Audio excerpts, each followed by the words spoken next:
മുണ്ടത്തിക്കോട് വെടിക്കെട്ട് പൂര ദുരന്തത്തിൽ ചികിത്സയിലായിരുന്ന തിരുവമ്പാടിയുടെ വെടിക്കെട്ട് ലൈസൻസി സതീശൻ മുണ്ടത്തിക്കോട് മരിച്ചു.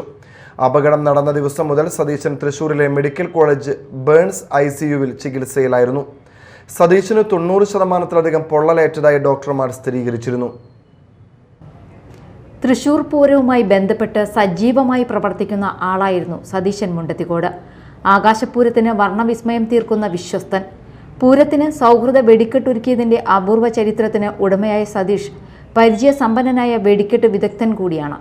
വെടിക്കെട്ട് നിർമ്മാണ പ്രവർത്തനങ്ങളിൽ 13 വർഷത്തിലേറെ പ്രവർത്തന പരിചയമുള്ള സതീശൻ 2024 തൃശൂർ പൂരത്തിലെ ആദ്യ സൗഹൃദ വെടിക്കെട്ട് ഒരുക്കിയത് സതീശനായിരുന്നു. പാറമേക്കാവിനും തിരുവമ്പാടിക്കുമായാണ് അന്ന് വെടിക്കെട്ടൊരുക്കിയത്. പിതാവ് മണിപ്പാപ്പന്റെ പാത പിന്തുടർന്നാണ് സതീഷ് വെടിക്കെട്ട് രംഗത്തേക്ക് വന്നത്.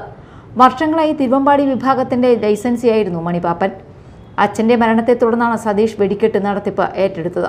തൃശൂരിലും മറ്റ് പ്രദേശങ്ങളിലും പ്രധാന പ്രശ്നങ്ങൾക്ക് സതീഷ് ഉണ്ടാവും. ഇത്തവണ തിരുവമ്പാടി ദേവസ്വത്തിനു വേണ്ടി മാത്രമാണ് സതീശൻ വെടിക്കെട്ടൊരുക്കിയത്.